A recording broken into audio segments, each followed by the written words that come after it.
Good evening, everyone. Welcome to Readings in Isolation. My name is Saman Giraud, and I'll be reading for you tonight.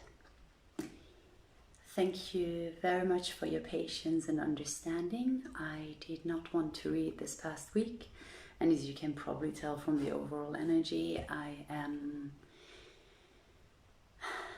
upset, angry, and saddened, and unfortunately, I'm still lacking words. Actually, I do have a lot to say, but it is not organized and not in any way that I could transmit. So I will lean back and read for you, and read tonight while keeping in mind the memories of those faces that have not been caught on camera, the voices that have never been heard. And my wish is that George Floyd might go down into history as the last black man being killed by police officers. All right, let's start. Here comes your good night story.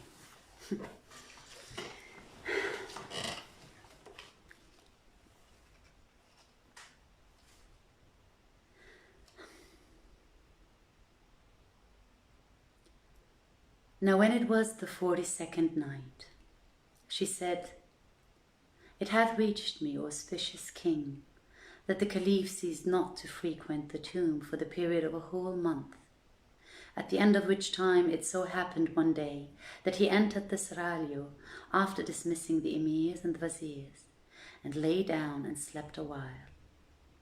And there sat at his head a slave girl fanning him, and at his feet a second rubbing and shampooing them.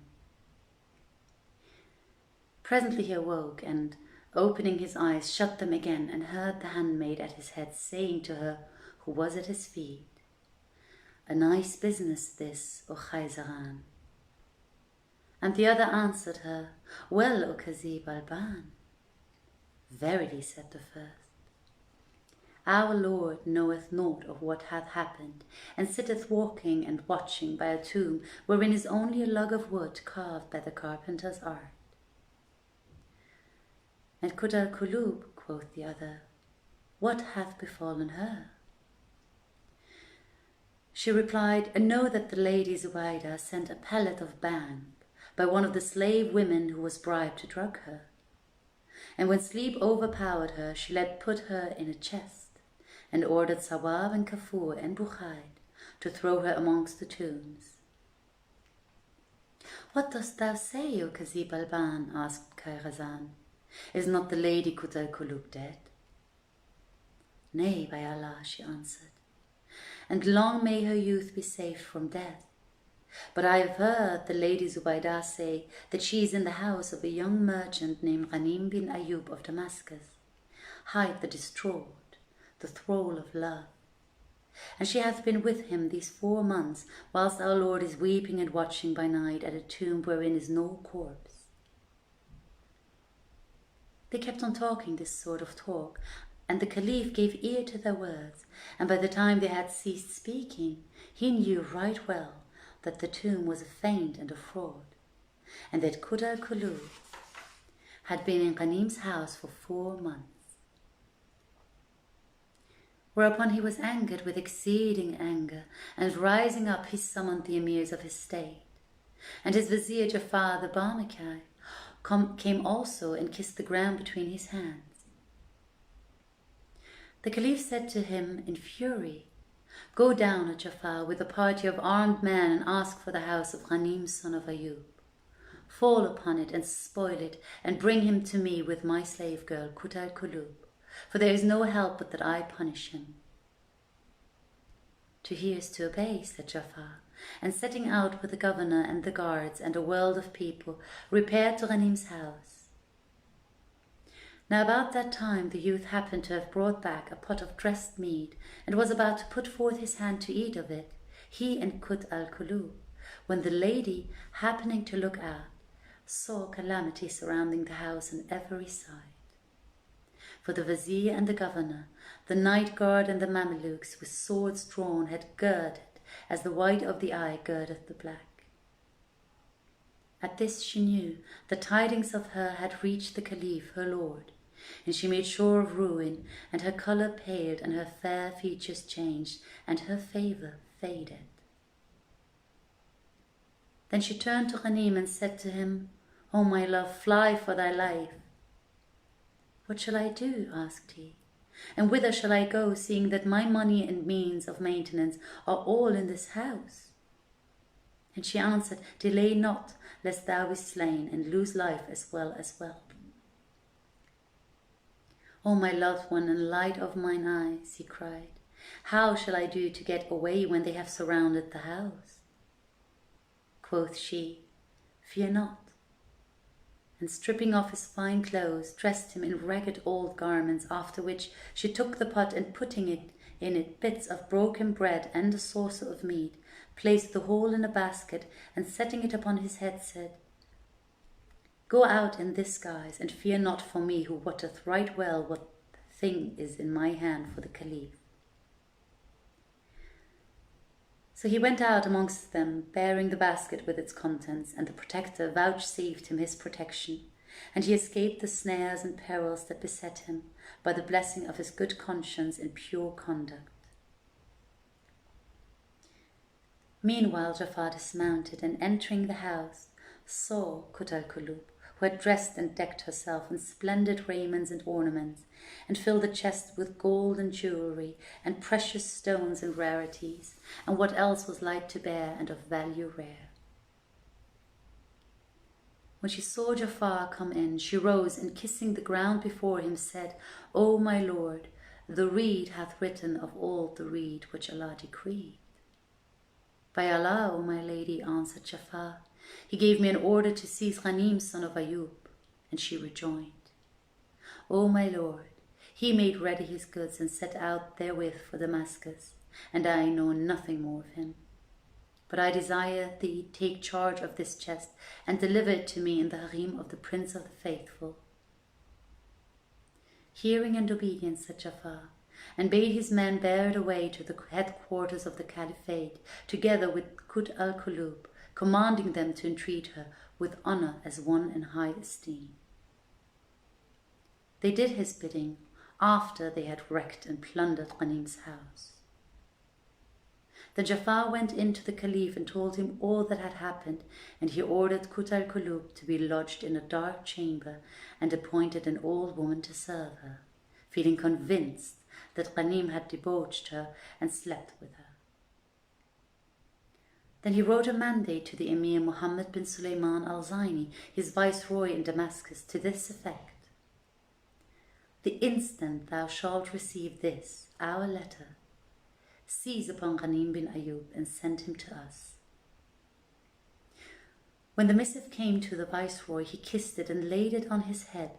Then he let proclaim in the bazaars, "Whoso is desirous to plunder, away with him to the house of Ghanim, son of Ayub." So they flocked thither, when they found that Ghanim's mother and sister had built him a tomb in the midst of the house, and sat by it, weeping for him. Whereupon they seized the two, without telling them the cause, and after spoiling the house, carried them before the viceroy. He questioned them concerning Ghanim, and both replied, "For a year or more we have had no news of him." So they restored them to their place. Thus far concerning them, but as regards Ghanim, when he saw his wealth spoiled and his ruin, utterest he wept over himself till his heart well nigh brake. Then he fared on at random till the last of the day, and hunger grew hard on him, and walking wearied him. So coming to a village, he entered a mosque, where he sat down upon a mat and propped his back against the wall. But presently he sank to the ground in his extremity of famine and fatigue. There he lay till dawn, his heart fluttering for want of food, and owning to his sweating, the lice coursed over his skin. His breath waxed fetid, and his whole condition was changed.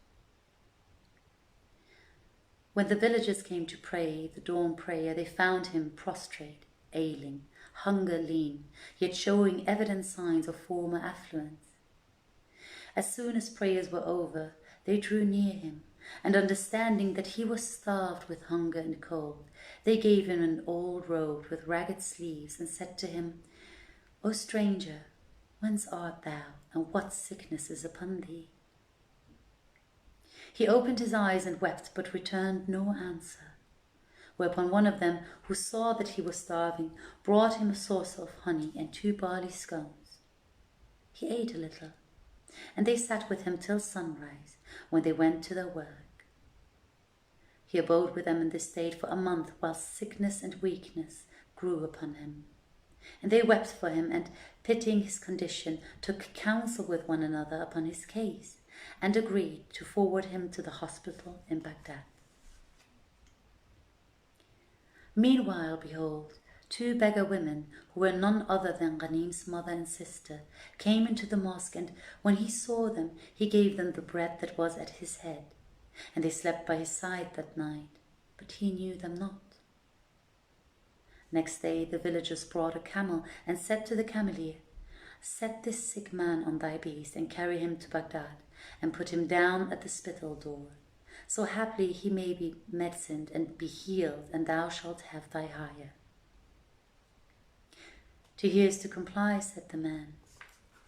So they brought Ghanim, who was asleep, out of the mosque, and set him, mat and all, on the camel. And his mother and sister came out among the crowd to gaze upon him, but they knew him not. However, after looking at him and considering him carefully, they said, "Of a truth he favors our Ghanim, poor boy. Can this sick man be he?" Presently he woke, and finding himself bound with ropes on a camel's back, he began to weep and complain, and the village people saw his mother and sister weeping over him, albeit they knew him not. Then they fared forth to Baghdad, but the camel-man forewent them, and setting Ghanim down at the spittle gate, went away with his beast. The sick man lay there till dawn, and when the folk began to go about the streets, they saw him and stood gazing on him, for he had become as thin as a toothpick. Till the syndic of the bazaar came up and drove them away from him, saying, "I will gain paradise through this poor creature, for if they take him into the hospital, they will kill him in a single day." Then he made his young man carry him to his house, where they spread him a new bed with a new pillow. And he said to his wife, "Tend him carefully." And she replied, "Good, on my head be it." Thereupon she tucked up her sleeves, and warming some water, washed his hands, feet, and body, after which she clothed him in a robe belonging to one of her slave girls, and made him drink a cup of wine, and sprinkled rose water over him. So he revived and complained, and the thought of his beloved Kut al-Kulub made his grief redouble. Thus far concerning him. But as regards Kut al-Kulub, when the Caliph was angered against her, and Shahrazad perceived the dawn of day and ceased to say her permitted say. Hope you enjoyed the reading. Thank you for tuning in, and I will see you more uplifted next week. I wish you a wonderful night. As usual, go inwards instead of outwards, especially now. And yeah, I'll see you next week. Thanks for the hearts. Good night, everyone.